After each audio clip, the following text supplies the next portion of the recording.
donde hoy damos continuidad a un ciclo de jornadas que comenzó ayer y que está siendo organizada por la Asociación Cultural Héroes de Cavite con motivo del 502 aniversario de uno de los grandes acontecimientos de la historia de la humanidad, que fue la primera vuelta al mundo. Ya ayer tuvimos la primera de las jornadas, la primera de las 3 jornadas que vamos a celebrar aquí, en la Dosta Casa, una ponencia muy interesante a cargo del historiador Miguel Rollano, con el título Los mercaderes de la Corona de Aragón en la Baja Andalucía.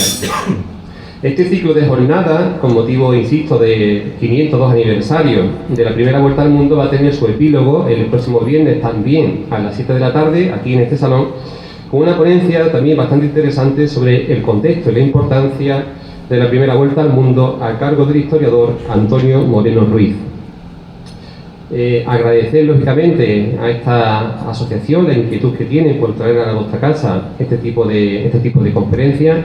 Ayer con la presencia del coordinador general de las mismas, Alberto Pérez Rojas, y hoy con la presencia de Margarita González Ortiz, también miembro de esta asociación de los Héroes de Cavite.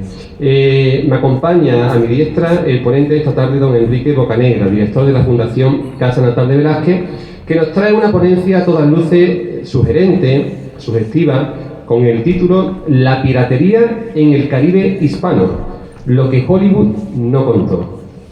Y para ello el ponente va a ser presentado por doña Margarita González Ortiz. Con esta carta de presentación, insisto en darle la bienvenida al excelentísimo Ateneo de Sevilla, siempre con el ruego decoroso de que tengan a bien silenciar en la medida de lo posible sus teléfonos particulares, de manera pues que podamos disfrutar de la cultura, que a fin de cuentas es lo que nos concita hoy aquí en el excelentísimo Ateneo esta tarde. Tiene la palabra Margarita González. Muchas gracias, Pablo. Muchas gracias por tu cordial bienvenida. Buenas tardes a todos. Me cabe el placer y el honor de presentar a don Enrique Bocanegra. Tal como Pablo ha explicado y ayer también explicó mi compañero Alberto, esto está enmarcado dentro de un ciclo de actividades que queríamos hacer, que hemos hecho, estamos haciendo para conmemorar el 502 aniversario de la circunnavegación de la Tierra. Hemos hecho alguna actividad con la Fundación Nao Historia la otra semana y tenemos el gusto de poder hacer estas 3 conferencias, este ciclo de 3 conferencias con el Ateneo, que nos ha brindado su local gustosamente. Tenemos ahora con nosotros a don Enrique Bocanegra, con el cual, además de compartir nuestra vocación hispanista y de la historia, también compartimos el pertenecer a los tercios de Olivares. De hecho, lo conocí en los tercios. Luego ya hemos coincidido en muchísimas cosas de estas actividades que hacemos, colaborando con la Asociación Héroes de Cavite, a la cual pertenezco. Voy a pasar a referirles un breve currículum de Enrique y luego un poquitín de su libro, sobre todo de su libro. Nace en Sevilla, es periodista, gestor cultural y escritor. Dirige la fundación, como ha dicho Pablo, de la Casa Natal de Velázquez, dedicada a preservar el edificio del siglo XVI, porque, bueno, como ustedes saben, es parte de nuestro patrimonio muy importante. Es delegado en Andalucía de Hispania Nostra. Su primera obra, que se tituló Un espía en la trinchera, ganó la 29 edición del premio Comillas de Biografía e Historia. Y su primera novela histórica, que es la que tenemos algún ejemplar por ahí, El ataque a la española, su primera novela histórica, es lo que va a enmarcar la conferencia de hoy. Por eso al hilo de la conferencia, que son los piratas del Caribe y lo que Hollywood nunca contó. Él contextualiza en el siglo XVI esos ataques de los piratas en el Caribe y la difícil vida de los españoles defendiéndose de esos ataques. Como sabemos, estamos hartos de ver esas películas en donde aparecen unos maravillosos piratas, todos son maravillosos, son ingleses, claro, y torpes españoles. Al lado hay un torpe español, que uno dice, bueno, como un torpe español lleva esos galeones, ¿verdad? Y durante 300 años domina el mundo. ¡Qué barbaridad! Pues así es. Todo es la fantasía, ¿no? La fantasía de Hollywood, de Disneylandia. O sea que necesitamos estas obras y muchas otras para desarrollar, desempolvar nuestra auténtica historia.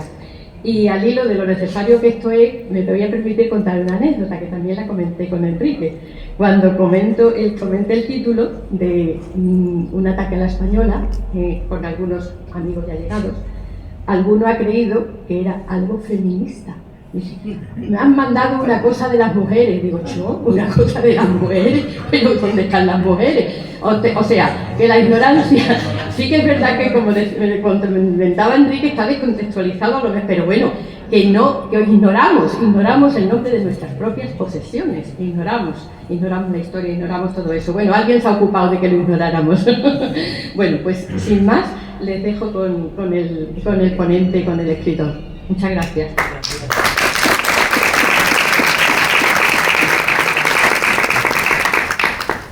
Buenas tardes. Antes que nada agradecer a RC Cavite, a la Fundación La Victoria y por supuesto al Ateneo de Sevilla. Como sevillano, pues es un honor estar en una de las grandes instituciones culturales de la ciudad, pues teniendo con ustedes este encuentro, ¿no? Mi fascinación por la piratería no nació en las aulas. Mi fascinación por la piratería nació viajando. Yo con 25 años acabé en Ciudad de México, estuve un año trabajando allí de periodista y bueno, tuve la oportunidad de viajar por el país, tuve la oportunidad de viajar a Veracruz, de recorrer el Caribe mexicano, Yucatán.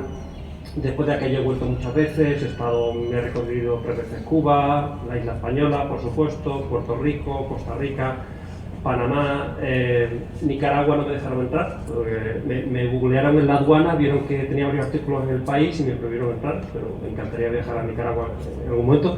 Pero bueno, he viajado todo lo que he podido, he visitado casi todas estas ciudades fundadas por los españoles a comienzos del siglo XVI, en compañía de historiadores locales, de amigos que conocí allí.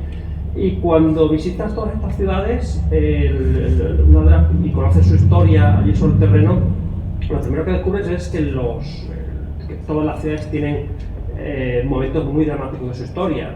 En Sevilla podemos hablar de la peste de 1649, por ejemplo, ¿no? Pero en todas estas ciudades, en todas, sin excepción, el momento más dramático de su historia fue cuando fueron atacadas por piratas y fueron arrasadas por los piratas. Y en algunas ocasiones, no una, sino en varias. Y hay situaciones dramáticas. Por ejemplo, en Puerto Rico está la ciudad de San Germán, que es la segunda ciudad de Puerto Rico. San Juan, como sabéis, está al noroeste y San Germán al sudoeste, que San Germán se llama San Germán por Germana de Foix, la segunda mujer de Fernando el Católico. San Germán sufrió tantos ataques que durante la primera mitad del siglo XVI tuvo que cambiar hasta en 7 ocasiones de emplazamiento. 1, 2, 3, 4, 5, 6 y 7 hasta acabar. Pues se encuentra actualmente, si la conocéis alguno de vosotros, sabéis que está en lo alto de un cerro como el lugar más inaccesible. En Cuba, el famoso Camagüey, el Puerto Príncipe español, se fundó en la costa, en un lugar que se llamaba Nuevitas, pero sufrió tantos ataques que se tuvieron que mudar al interior, a 40 kilómetros de la costa. Y aún así, a mediados del siglo XVII, el pirata Henry Morgan llegó a la costa, con sus piratas atravesó los 40 kilómetros que los separaban y devastó la ciudad de Camagüey, Puerto Príncipe, a mediados del siglo XVII. Podemos seguir así, sin parar, con una ciudad detrás de otra ciudad. Voy a leer un pequeño texto, son unas líneas, contando un ataque pirata, que es precisamente el que yo cuento en mi libro. Voy a hacer publicidad de mi libro al principio y al final solamente, ¿vale? El resto vamos a hablar de la piratería. Una carta de la audiencia y cuenta así, dice: y así quedamos y estamos todos en suma pobreza y necesidad de todas las cosas, así de comer como de vestido, y todo género de ropa y aparejos para sustentar la vida. Después de haber estado en la ciudad 5 semanas, salieron de ella los ingleses a los 6 de febrero llevándose todo nuestro caudal, hasta la campana de la iglesia, la artillería de la fortaleza y navíos y otras menudencias de todo género, y los cuartos, moneda que corre en esta ciudad. También se llevaron a los esclavos, se lo llevaron todo. Es decir, los ataques piratas eran una devastación completa, eran como las plagas del Antiguo Testamento. Y siempre me ha llamado la atención, y aquí enlazo con lo que dice Margarita, como todo esto que es nuestra historia. Esto es historia de España, esto no es historia de países extranjeros, esto es historia, pura historia de España. Ha quedado borrado, no existe en nuestra memoria colectiva, y ha quedado borrado en gran parte por una serie de mecanismos narrativos muy hábiles. Primero las novelas anglosajonas del siglo XIX y después ese gran consolidador del imaginario colectivo durante el siglo XX que fue Hollywood, que a través de una serie de películas que por un lado están muy bien como entretenimiento, o sea, realmente son muy divertidos, pero ha impuesto la narrativa de ese fenómeno histórico de los propios piratas, no de sus víctimas, sino de los piratas, ¿no? Entonces yo, pues, modestamente, cuando me planteé escribir sobre el asunto, no me planteé escribir un libro sobre la historia de la piratería, que ya los hay muy buenos, sino que lo que me planteé es hacer lo mismo, crear una novela y contar la historia de la piratería, pero no desde el punto de vista de los piratas, sino desde el punto de vista de los españoles que sufrían, pues, esos ataques, y ahí está mi libro del ataque a la española. Entonces, tenemos por un lado el fenómeno histórico de la piratería, por otro lado tenemos esos artefactos narrativos. Pero vamos a dejar los artefactos narrativos y vamos a hablar de la historia de la piratería en el Caribe. Vamos a empezar por el principio, cómo empieza, ¿no? Y más que cómo empieza la historia de la piratería en el Caribe, porque obviamente los piratas van a llegar al Caribe después de los españoles, faltaría más, ¿no? Unos decenios después. Lo primero es en qué momento tienen que empezar a luchar los españoles para poder ir al Nuevo Mundo. ¿Quién es el primero que tiene que empezar a luchar? Y la respuesta es que se empieza enseguida. Aquí tenemos un retrato de la persona con la que arranca todo, con Cristóbal Colón. Y vamos a decir una fecha. La fecha es 30 de mayo de 1498. Cristóbal Colón está en los muelles de Sanlúcar de Barrameda, esperando que sople un viento favorable para empezar, para que las 8 naves con las cuales va a empezar su tercer viaje al Nuevo Mundo,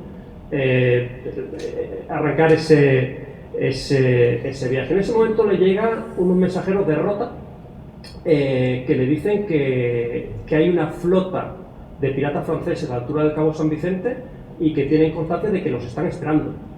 Él lleva una flota con 8 barcos, varios cientos de personas y un cargamento que solamente la parte que pusieron los Reyes Católicos sumaba 6 millones de baladías, que era muchísimo dinero para la época.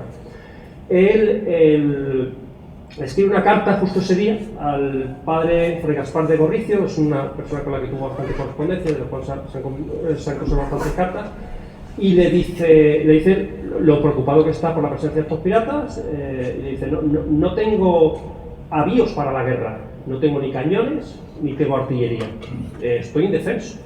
Entonces lo que hace es variar el rumbo, en vez de ir bordeando la costa hasta el Cabo de San Vicente, después de entrar en mar abierto hacia las Canarias, va directamente hacia las Islas Madeira y de ahí ya salta a las Canarias. No llevaba cañones ni artillería. A partir de este momento, es mayo de 1498, cualquiera que quiere viajar al Nuevo Mundo va a necesitar cañones y va a necesitar artillería, porque ya están los piratas, 1498, recorriendo la costa, buscando presas españolas para atacar, para quedarse con sus carros. Esta es la ruta del tercer viaje de Cristóbal Colón.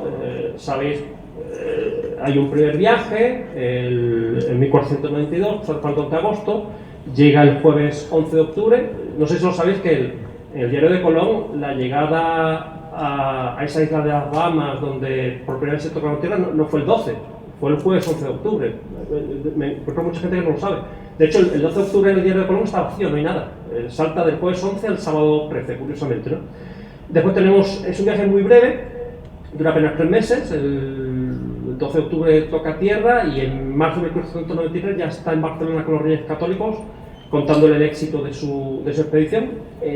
Tiene tanta importancia hacer una segunda expedición que en apenas 6 meses ya han reclutado como a 1.200 personas y han montado una flota de 7 naves para hacer el segundo viaje, que va a ser el más largo, va a durar casi 3 años. Y este es el tercero, que además tiene una gran importancia histórica porque es el primer viaje en el cual va a tocar la América continental. En los 2 primeros viajes solamente circuló por las islas.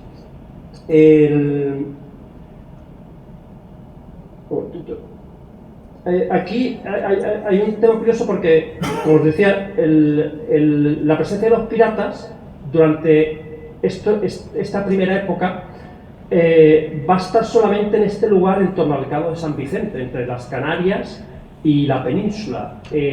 Los piratas no van a cruzar todavía el Caribe.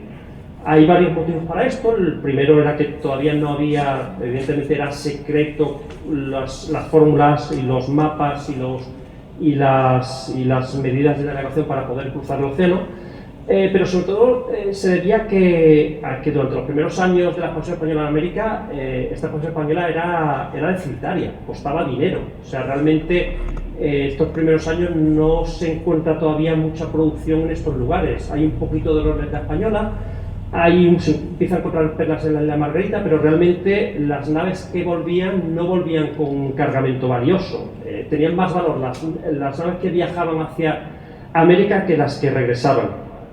De hecho, los primeros españoles que se van instalando en el Nuevo Mundo, este es un plano de Santo Domingo, en la isla española, la primera gran ciudad que se funda en América, realmente están casi todos arruinados. O sea, realmente la inversión que han hecho para hacer este viaje en material, en gasto y todo eso no les ha compensado.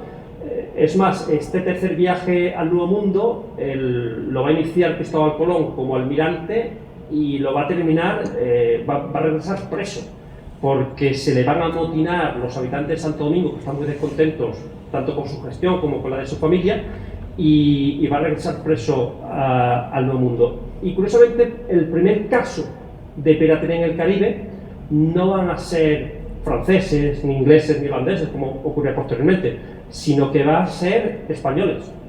En concreto va a ser un español llamado Bernardino de Talavera, que en 1509, era un señor que tenía una pequeña plantación de caña de azúcar, pero que aquello no le daba, y entonces montan una revuelta, capturan un barco de unos comerciantes genoveses que acababa de llegar aquí a Santo Domingo. A la derecha podéis ver el río Zama, estaba ahí atracado. Entonces capturan ese barco y se lanzan a la mar en una expedición un tanto demencial, porque realmente no tenían muy claro una vez que habían capturado el barco qué hacer.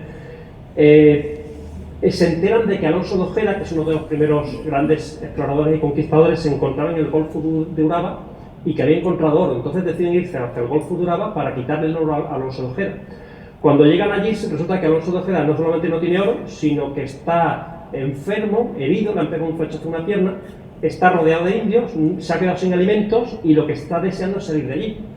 En cuanto llega Bernardino de Talavera y los demás, se montan en el barco pensando que han venido a rescatarlo y se da cuenta de que no han venido a rescatarlo, de que lo están secuestrando.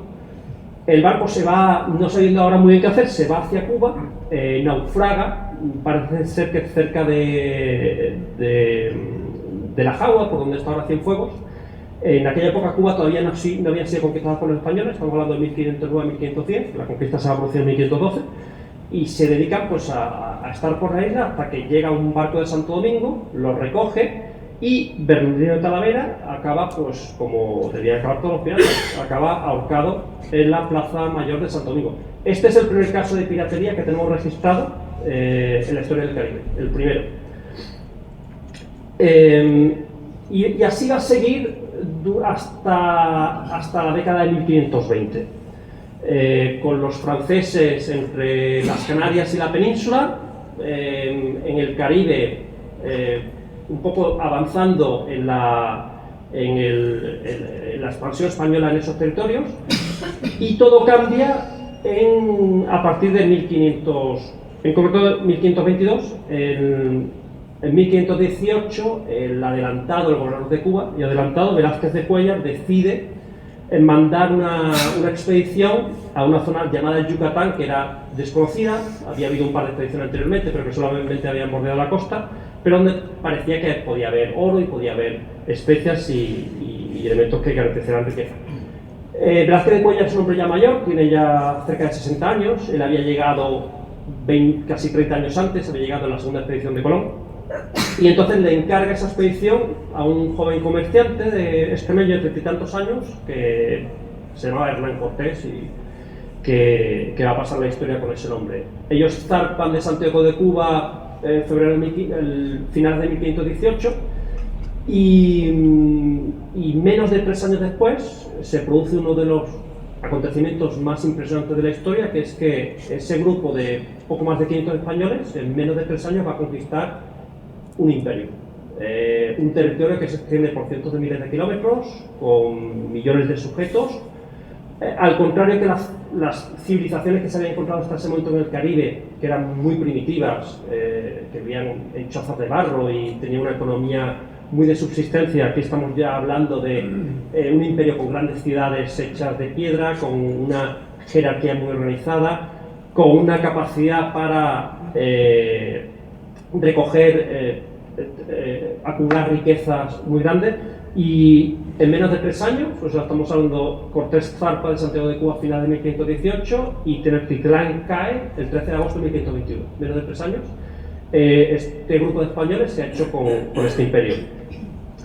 Y lo primero que hace, una de las primeras cosas que hace Hernán Cortés en cuanto se lo permite la jurisdicción marítima es mandarle al emperador Carlos V, que todavía no era emperador, mandarle su quinto, el famoso quinto del rey, la parte que le correspondía de la conquista. Le encarga esa tarea a su tesorero, se llamaba Alonso de Ávila, va a Veracruz, reúne 3 carabelas y cruza el océano, y al llegar a las Azores se encuentra con una flota de barcos piratas que capturan 2 de esas carabelas. Esas 2 carabelas españolas, con Alonso de Ávila, que es hecho prisionero y va a quedar durante varios años, va a ser prisionero de los franceses, es llevado a un puerto francés, en concreto a Dieppe, a la Normandía, cerca de unos 200 kilómetros de la frontera con Bélgica, y aquí se le entrega todo lo que hay en esas carabelas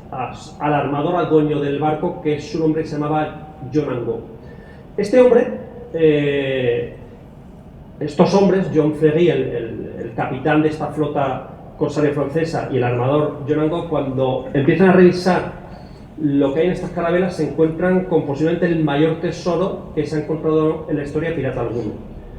Empiezo a leer, rodelas, máscaras, brazaletes, vasos, figuras de animales, aves exóticas, huesos de gigantes, seguramente huesos de mamuts, 3 jaguares vivos, y en oro había 8.139 kilos de oro. Todo esto acompañado de jade, multitud de piedras preciosas, una fortuna como nadie había visto. John Angot tenía correspondencia directa, comunicación directa con el rey de Francia, Francisco I, y se lleva todo ese tesoro a Fontainebleau. Y en Fontainebleau se exhibe públicamente. Y es entonces cuando Europa entera, pues estamos hablando en la corte de Francia, donde había embajadores, donde había gente que se correspondía con toda Europa entera tiene noticia de esos tesoros infinitos a los cuales los españoles empiezan a tener acceso en América. Aquí tenemos un busto de John Angot en Dieppe, y al lado pues a Francisco I. Desgraciadamente Dieppe a finales del siglo XVII fue devastada en el bombardeo de una flota anglo-holandesa. De Dieppe, realmente lo único que ha quedado del Dieppe del siglo XVI, lo único que ha quedado es este castillo que vemos a la derecha y 4 o 5 iglesias de piedra. Todo lo demás desapareció y desaparecieron todos los archivos y correspondencia, con lo cual no se ha llegado casi nada, pero se ha llegado a un edificio muy interesante. Este es el manoir, como llaman en Francia, es la casa de campo que se construye John Angot con sus beneficios de la piratería. La verdad es que está bastante bien, y el edificio sobre el cual quiero que prestéis atención, que es este edificio que veis aquí. Esto es un palomar. Es uno de los palomares más grandes que hay en Francia, tenía capacidad para unas 3.000 palomas. ¿Y para qué quería John Angot un palomar con capacidad para 3.000 palomas? Bueno, pues porque eran palomas mensajeras. Es decir, como sabéis, la paloma mensajera es la forma más rápida, no la más segura, pero sí la más rápida de comunicarse en aquella época. Y John Angot necesitaba ese sistema porque él tenía oficinas, tenía delegados en todos los puertos importantes, en Le Havre, en La Rochelle, en Brujas, y en todos estos lugares tenía flotas, tenía barcos. Entonces, en cuanto le llegaba un aviso de que había unos pescadores franceses que habían avistado una flota, por ejemplo en las Azores, enseguida mandaba una palabra mensajera a la primera flota que tenía lista. Por ejemplo, le llegaba el aviso por Le Havre y resulta que tenía una flota en La Rochelle, mandaba una palabra mensajera para La Rochelle y enseguida se activaba. Con lo cual, aquí tenemos un poco una visión de cómo funcionaba el negocio de la piratería. Por un lado teníamos los piratas como Jean Ferry, Juan Florín en las crónicas españolas, que eran los que zarpaban el mar. Tenemos por otro lado los hombres de negocio, los armadores, que tenían un sistema de comunicación perfectamente engrasado, con comunicación directa con el rey de Francia. Es decir, esto no tiene nada que ver con esa visión que nos da la piratería de Hollywood, de esos señores tan guapos, como decía Teresa, con Johnny Depp, con Errol Flynn, con Burr Lancaster, que se lanzan a la aventura en los mares a ver qué encuentran. No. Aquí había un sistema perfectamente organizado, perfectamente jerarquizado y del cual pues guarda testimonio el palomar del manual de John Ngo.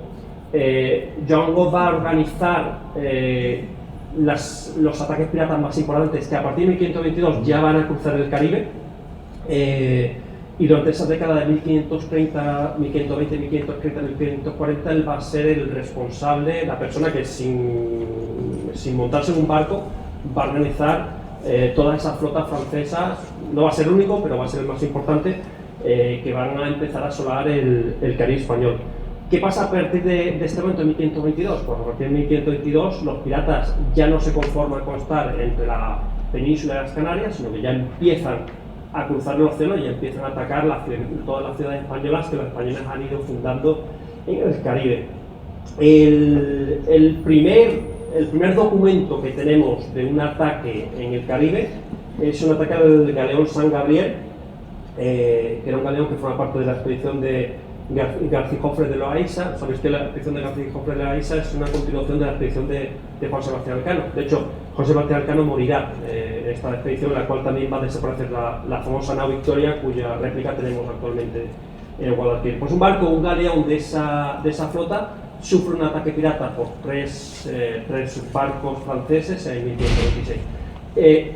Con toda seguridad no fue el primero, ya hubo antes, pero digamos este es el primer documento que tenemos. Seguramente ya en 1524 1525 ya hubo ataques, o no quedaron consignados, a lo mejor hemos perdido esos documentos, no sabemos, pero este es el primero que tenemos consignados. En 1527, Juan Florín, el amigo que nos capturó ese tesoro tan valioso, es capturado por los españoles. Y durante el juicio que le hacen, él confiesa que él había atacado en más de 150 barcos españoles. O sea, imaginaros cómo se está multiplicando exponencialmente el ataque a la piratería. Juan Florín muere ahorcado por los españoles aquí cerca de Ávila. Es juzgado y es ahorcado, pues, como se hacía con todos los piratas. Y a partir de aquí, realmente seguir el listado de todos los ataques piratas que tienen lugar durante la década de 1520, 1530, 1540, 1550 es agotador, o sea, son continuos. Tenéis las cartas de la Real Audiencia, del Real Cabildo, de las cartas particulares, y todos los años hay ataques, todos los años hay barcos que zarpan al mar y desaparecen, y de cuyos tripulantes no se vuelve a saber nada. Hay ataques a las ciudades, hay ataques a los ingenios azucareros o a las haciendas que había separadas. O sea, es un acoso permanente, es un auténtico avispero. Ya empiezan a aparecer los grandes nombres piratas, los primeros franceses, como por ejemplo François Leclerc, conocido como Pata de Palo, porque le faltaba una pierna, que es el que arrasa Santiago de Cuba en 1554. Al año siguiente, un antiguo lugarteniente suyo, Jacques Resort, arrasa la ciudad de La Habana, y llega un momento en el cual realmente los ataques son en todos los lugares, en todo momento, y llega un momento en el cual realmente todo el imperio español en América está a punto de colapsar. O sea, no hay forma de que un barco navegue de forma segura, no hay forma de asegurar una ciudad. Y es en este momento cuando empieza a producirse a partir de esta década de 1550 la respuesta española, Estos son ilustraciones de ataques piratas. Y la respuesta española viene con la creación del sistema de flotas, que conocéis muy bien, no voy a explicar, pero bueno, básicamente, como sabéis, todo el que quería viajar a América en una determinada fecha se juntaba en Sevilla, en San Lucas de Barrameda, zarpaban protegidos por varios galeones, y a la vuelta exactamente igual, ¿no? Había dos flotas, una que iba hacia Nueva España, otra que iba hacia Portobelo, Panamá, Portobelo, Nombre de Dios, y ese sistema garantiza las comunicaciones del Imperio Español. Paralelamente a eso, es un sistema que empieza a imponerse a través de Menéndez Avilés a partir de 1550, pero realmente ya desde la década de 1520, de forma informal, ya se empiezan a configurar las primeras flotas. El sistema de flotas, y también se empieza a construir todas las primeras grandes fortalezas. A la izquierda tenemos la fortaleza del Morro de San Juan, y a la derecha la Real Fuerza de La Habana, que son de las primeras fortalezas que se construyen en el Nuevo Mundo. Es decir, la piratería de alguna forma configura el paisaje y la arquitectura de estas ciudades como forma de protegerse a todos estos ataques constantes que se producían. Hemos hablado de franceses, y a lo mejor estaréis preguntando, bueno, yo cuando hablamos de piratas, yo sobre todo pienso en ingleses, ¿no? No había piratas ingleses, y la respuesta es que realmente no hay piratas ingleses hasta la década de 1560. Hay algunos incidentes puntuales, están registrados, pero realmente la piratería inglesa no va a empezar hasta la segunda mitad del siglo XVI. ¿Por qué? Bueno, hay varios motivos, pero básicamente dos. Uno conocido y otro que a lo mejor menos conocido, que os sorprenderá. El conocido es que, bueno, realmente Inglaterra y España eran aliadas. Hay una tradición de matrimonios reales entre España e Inglaterra. Ya Catalina de Aragón, una hija de los reyes católicos, se casa con Enrique VIII, antes con el hermano mayor, después con Enrique VIII, y una hija que se llama María, que a su vez se casa con nuestro Felipe II. Es decir, en la década de 1550, ¿quién es el rey consorte de Inglaterra?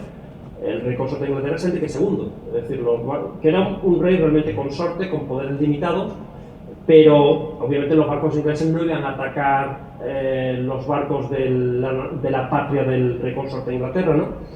Ese es un motivo, ¿no? Ese sistema de alianzas. Y el segundo es que realmente, quizás menos conocido, es que Inglaterra no era una potencia marinera. Inglaterra empieza a ser una potencia marinera a partir de la segunda mitad del siglo XVI. Es conocido que cuando Enrique VIII llega al poder en 1511 y mira qué flota tenía 2 barcos solamente. Él es el que empieza un poco a impulsar el tener una flota. Inglaterra estaba dirigida por los descendientes de los normandos que acompañaron a Guillermo el Conquistador y que conquistaron la isla en el siglo XI, y realmente a esta gente no le interesaba el mar. Su visión estratégica era controlar la isla, controlar Francia. De hecho, el rey de Inglaterra se consideraba rey de Francia, y a través de Francia pues ejercer un dominio sobre Europa. Entonces realmente el mar no les interesa. ¿Qué va ocurriendo a partir del siglo XV-XVI? Pues va ocurriendo que a los ingleses se les va a expulsar de Francia. La guerra de 100 años, de hecho la última ciudad inglesa en territorio continental, Calais, se pierde en la época de Enrique VIII. Entonces a partir de este momento este pueblo inglés, que sin lugar a dudas es un pueblo con empuje, pues va a empezar a mirar hacia otro sitio, y va a empezar a mirar hacia el mar, y va a ser una nueva generación la que va a empezar a ver el mar como un lugar donde alcanzar poder y alcanzar fortuna. Aquí tenemos en esta imagen a John Hawking, que es el primer gran pirata inglés. Y hay que decir en honor a la verdad que en un principio los ingleses no querían practicar la piratería en el Caribe. Ellos estaban interesados en el comercio. El problema es que les estaba vedado viajar hasta el Nuevo Mundo. Como sabéis, los barcos solo podían llegar hasta las Canarias. A partir de las Canarias ya no podían ir más allá. Y entonces John Hawking empieza a hacer una técnica que lo que hace es que él sabía que el sistema comercial español estaba muy desequilibrado, desequilibrado a favor de la península, en concreto a favor de Sevilla. Y que los territorios americanos estaban escasos de todo el material que llegaba de vino, de aceite, de clavos, de telas, de textiles, que cuando llegaban al Nuevo Mundo de Sevilla eran carísimos, ¿no? Entonces, cualquiera que pudiera ir allí comerciar ganaba mucho dinero. Un material muy importante eran los esclavos. Aquí tenéis a John Hawking y a la izquierda, a la derecha tenéis su escudo nobiliario y podéis fijaros en la figura que aparece arriba del todo. ¿Sabéis lo que es? Es un negro, es un esclavo. En el escudo de John Hawking aparece el elemento con el que crea su fortuna. John Hawking inventa una cosa que es no puede desarrollarlo, pero es el comercio triangular. Él lo que hacía con su flota es que bajaba hasta África, recogía un buen cargamento de esclavos que hacían falta en el Nuevo Mundo. Tened en cuenta que a pesar de la leyenda negra y todo esto, a partir sobre todo de las leyes nuevas de India de 1541, los indígenas ya estaban muy protegidos. O sea, realmente era complicado para los famosos encomenderos utilizarlos para grandes trabajos, ¿no? Entonces realmente hacía falta mano de obra y entonces se mira hacia África, ¿no? Entonces él lo que hacía a partir de ahí es que cruzaba el océano y aparecía pues delante de La Habana o delante de Santo Domingo o en Puerto Plata, cualquier sitio de esto, y decía, llegaban las autoridades y decían, disculpadme, no sé qué ha pasado, me ha arrastrado la corriente desde África hasta aquí, os pido perdón, ha sido sin querer, pero mirad todo lo que tengo, que os viene muy bien y que además yo necesito vender porque si no me lo compráis no puedo regresar. Entonces, a ver si llegamos a algún acuerdo. Ellos tenían prohibido estar allí, pero bueno, al final había mucha necesidad de esos esclavos, había mucha necesidad del material que transportaba. Seguramente pues había también mucha corrupción.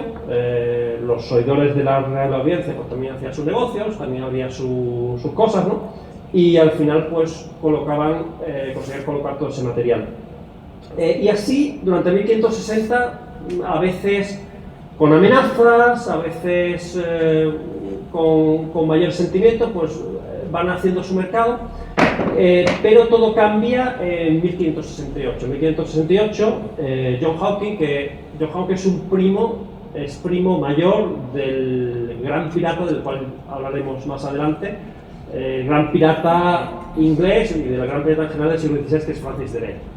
Por motivos que luego comentaremos, es con diferencia el texto más importante. Y Francis Drake ya está en estas expediciones, ya está aprendiendo, ya está mirando, ya está conociendo el Caribe. En 1568, John Hawking con 5 o 6 barcos les ha pillado un huracán, les ha dañado los barcos, se acercan a la costa, llegan a Veracruz. En Veracruz había poca gente. Recordad una cosa, que en América había pocos españoles. O sea, los territorios españoles, y digo españoles sin incluir los de la monarquía portuguesa, que a partir de 1580 se van a incorporar a la monarquía hispánica. Estamos hablando de que eran casi, desde California hasta el sur de Chile, estamos hablando de unos 20 millones de kilómetros cuadrados. Para que os hagáis una idea, España tiene medio millón de kilómetros cuadrados. Rusia tiene 17 millones y medio de kilómetros cuadrados. Y hasta donde sabemos, en todo el siglo XVI, a América no cruzaron el océano Atlántico poco más de 200.000 españoles. Es decir, había unos territorios inmensos y realmente poca gente para dominar todos esos espacios, ¿no? Entonces llegan a Veracruz, había pocos españoles allí, los españoles le dicen, oye, no podéis estar aquí, pero le dicen, oye, pues si no nos dejáis, tenemos los barcos fatal, nos vamos a hundir, pues tenemos que pelearnos. Entonces les dejan quedarse, los españoles a un lado, los ingleses en otro lado reparando los barcos, y en ese momento llega nada más y nada menos que la flota del virrey de la Nueva España, del nuevo virrey que está llegando. Y que nada más llegar a sus territorios, ¿qué es lo que se encuentra? Una flota de barcos ingleses, que bajo ningún concepto podían estar allí. Hay una batalla, la batalla de San Juan de Ulúa, que obviamente pierden los ingleses. De los 6-7 barcos solamente consiguen escapar 2, uno de ellos capitaneado por Francis Drake. Y a partir de ese momento Francis Drake, los ingleses deciden que realmente en esas condiciones, pues mejor dedicarse a la piratería. Pues, si van a correr tantos riesgos, pues a partir de ese momento se dedican a la piratería. Y Francis Drake, lo que tiene extraordinario de Francis Drake son varias cosas. Primero, su carrera, es decir, la carrera de Francis Drake dura casi 30 años. Es decir, ser pirata era peligrosísimo. O sea, nosotros pillamos un pirata y se iba a la horca, pero vamos, en menos que marcar un gallo. Y los piratas duraban poco tiempo. Si conseguían un buen capital, lo lógico era retirarse. Francis Drake está 30 años haciendo la piratería. Desde la década de 1560 hasta que muere delante de Portobelo en 1596. Lo otro que tenía de genial de Francis Drake era su visión estratégica. Hemos visto cómo operaban los franceses. Los franceses sabían dónde estaban las ciudades, atacaban, cogían lo que podían, las campanas, lo que hubiese, y salían corriendo. Francis Drake estudia cómo era el sistema de comunicaciones del Imperio Español y consigue encontrar el lugar donde es más débil. Y el lugar donde es más débil es en el Istmo de Panamá. Como sabéis, el Istmo de Panamá, mucho tiempo antes de que se construyera el famoso canal en el siglo XX, ya servía para comunicar los dos océanos. O sea, todo lo que venía del Virreinato del Perú subía por el Pacífico hasta Panamá, cruzaba estos 80 kilómetros hasta que llegaba de 1540 a 1590 a Nombre de Dios y después a Portobelo, y allí llegaban las flotas de Indias, se embarcaban todo el material, el oro, la plata, lo que tuviesen, y ya por ahí regresaban, cruzaban de vuelta al Atlántico y regresaban a la península. Y él se da cuenta de que, quiero poneros aquí un vídeo, esto es un vídeo que grabé hace unos años. Este es el camino real de Panamá. En la actualidad, era como una calzada romana que atravesaba los 80 kilómetros del istmo, y por aquí pasaban las reatas de burros, de caballos, transportando todo el material. Se siguen conservando muchos tramos, ha habido algunos que han desaparecido. Los americanos barrieron zonas enteras cuando construyeron sus bases en torno al canal. Hay otras que están cubiertas por la maleza, pero hay tramos enteros que se pueden recorrer, y yo la verdad que he tenido la oportunidad de hacerlo, y es muy interesante, realmente muy interesante. No sé salir de aquí, pero un momentito.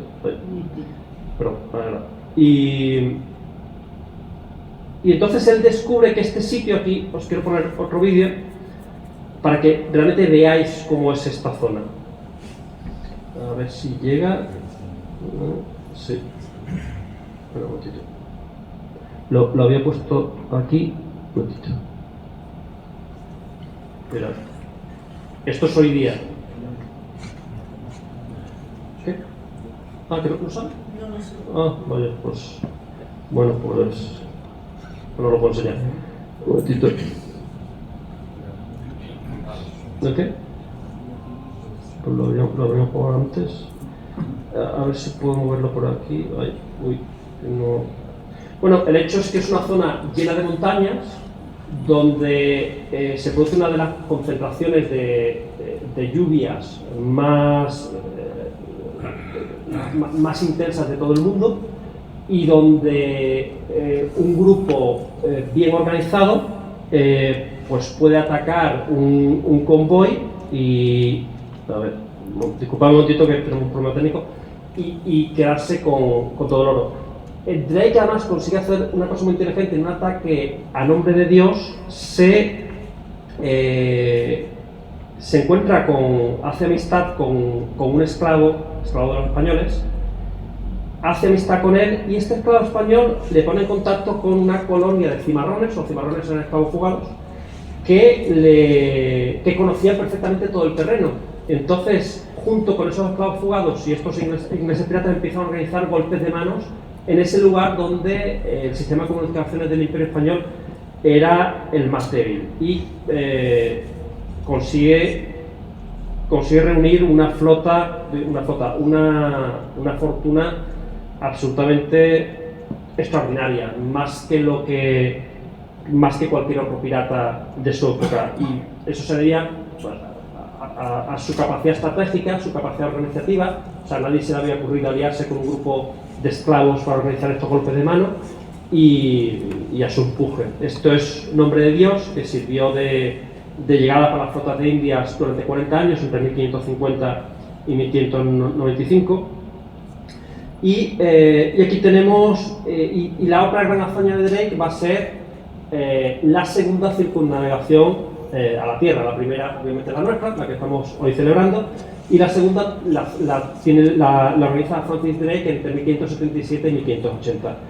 Que realmente es extraordinaria porque prácticamente en territorio enemigo, por toda la zona española, cruza el estrecho de Magallanes, empieza a subir por toda la cuenca del Pacífico, atacando una ciudad detrás de otra. Cuando no sabía cómo llegar, se compraba pilotos y los ponía a pilotar sus naves y iba haciendo los recorridos, sube prácticamente hasta Oregón, hasta el norte de los Estados Unidos, y a partir de ahí cruza el Pacífico y regresa a Inglaterra, convertido pues en uno de los hombres más ricos del país. Tiene el reconocimiento no te preocupes, ya seguimos, de la reina, es ennoblecido, es hecho miembro del Parlamento, es nombrado alcalde de Devon y realmente pues es un pirata en ese sentido absolutamente extraordinario. En 1586, seguimos ahí sin... A ver si, espera un momentito, a ver si, para que veáis, lo que es hoy es el canal de Panamá, que sigue igual que en el siglo XVI. A ver.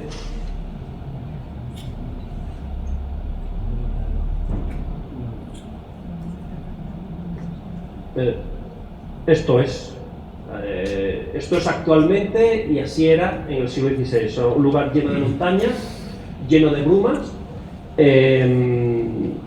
Por aquí iban en estas rutas que os he enseñado. ¿El vídeo de la calzada lo habéis visto? Sí.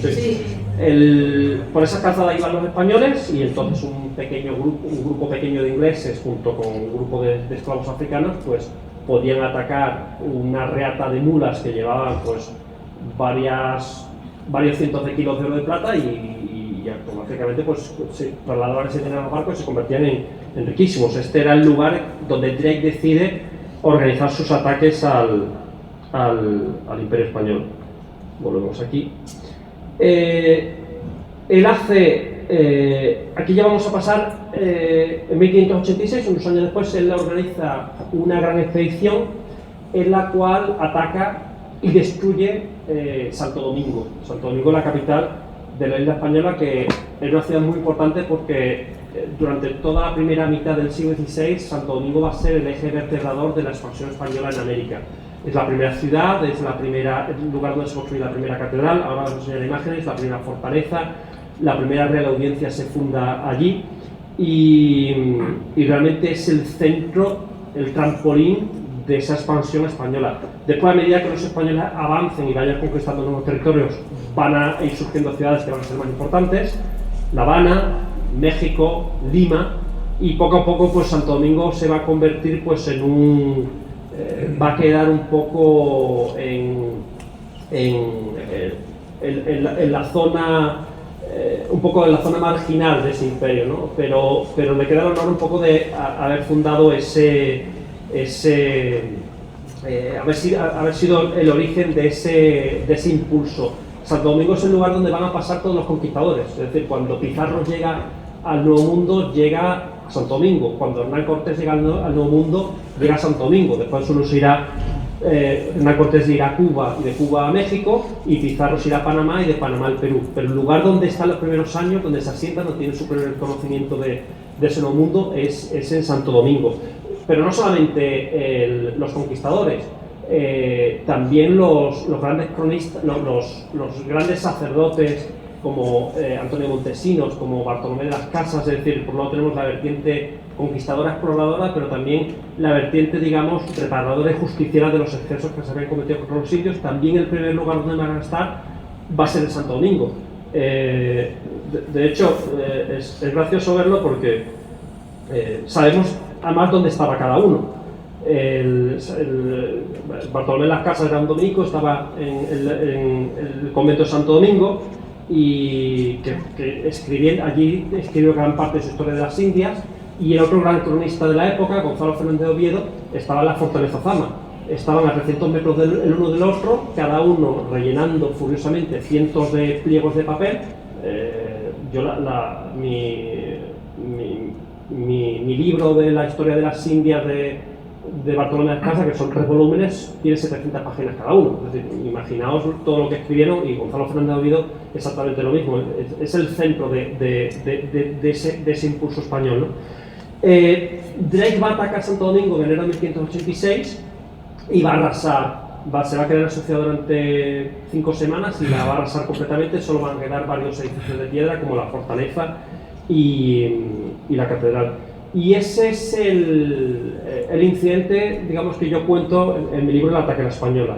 Elegí ese capítulo de la historia de la piratería por 3 motivos. Primero, por la persona de Drake, para contar quién era Drake.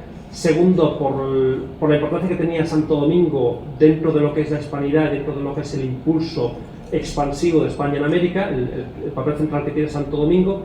Y en tercer lugar, porque realmente ese ataque de Drake a Santo Domingo fue el ataque más feroz que sufrió una ciudad española en el Caribe durante todo el siglo XVI. Fue tan feroz que cuando las noticias llegan a España, llegan las noticias a Felipe II en el Escorial de que la ciudad de Santo Domingo ha sido destruida. Felipe II llama a Álvaro de Bazán, a su gran almirante, y le dice que hay que acabar de una vez por todas con los ataques ingleses que están devastando los territorios en el Caribe, y pone en marcha lo que va a ser la Gran Armada, lo que nosotros conocemos la Gran Armada, que los ingleses conocen como la Armada Invencible. Y a partir de ahí, este conflicto entre españoles e ingleses, que básicamente consistía en que ellos nos atacaban y nosotros nos protegíamos como podíamos, ya se va a convertir en una guerra abierta que va a durar unos 20 años, hasta el Tratado de Madrid, hasta 1604. Una paz que va a acabar un poco en empate, pero más bien favorable a los intereses de España. Son casi las 8, creo que era una hora, ¿no? Lo que a mí me gusta, yo siempre digo que una conferencia no debe durar más de una hora bajo ningún concepto. Obviamente la historia de la piratería sigue. En 1590 hemos hablado de los franceses, hemos hablado de los ingleses, y a partir de la década de 1590 va a entrar en juego un enemigo formidable que van a ser los holandeses. Los holandeses, la guerra de España contra Holanda, la guerra de los rebeldes flamencos protestantes contra Felipe II, que era su legítimo soberano, empieza en la década de 1560, pero no va a ser hasta 1580 y más bien 1590 cuando este conflicto llega prácticamente a todos los océanos. O sea, la guerra entre Flandes y España yo creo que podemos considerarla la Primera Guerra Mundial, porque básicamente ocurrió en todos los mares y en todos los continentes conocidos de aquella época. Básicamente comienza porque, sobre todo a partir de 1580, cuando Felipe II incorpora a Portugal a la monarquía hispánica, a los protestantes holandeses se les cierran los mercados de las especias, que les daban muchísimo dinero, pero que ellos se conformaban con recoger en Portugal, y entonces a partir de ese momento empiezan ellos a organizar expediciones a América y a Asia. Y va a ser un enemigo tan formidable que realmente la única flota de Indias que en más de 200 años fue capturada por una flota extranjera, que fue la flota de Benavides Bazán en 1628, es capturada por una flota holandesa capitaneada por Peter Heine, y que tiene lugar en Cuba, en la bahía de Matanzas, donde una flota completa de indias cargada de oro y plata es capturada por los holandeses. Benavides Bazán, cuando vuelve a España, es hecho prisionero, se le encarcela en Carmona, y unos años después, en 1634, es ajusticiado por no haber cumplido sus obligaciones con el rey, por orden del conde duque de Olivares y de Felipe IV, es ajusticiado aquí, en la plaza de San Francisco, que era, como sabéis, el lugar donde tenían lugar las ejecuciones. Bueno, la piratería es un tema bastante inagotable. Yo aquí termino, queda a vuestra disposición para cualquier consulta que yo modestamente pueda resolver. Si queréis hablar conmigo, si queréis acercaros al final a saludar, yo encantado. Y bueno, ya termino, por supuesto, recomendando mi libro. Estoy muy contento. Yo lo escribí así con mucho cariño y estoy muy contento porque más conseguí que me lo publicara Edasa. Edasa es la gran editorial de novela histórica. Es donde publica Patrick O'Brien, de Master and Commander. Entonces, bueno, pues estoy ahí en esa liga. No tengo todavía tanto éxito, pero ya estoy ahí, pero es poco. Así que, bueno, con esta palabra termino de conferencia. Les agradezco muchísimo su atención y, por supuesto, agradezco al Ateneo de Sevilla, a Cavites y a Fundación de la Victoria que me haya invitado. Muchísimas gracias.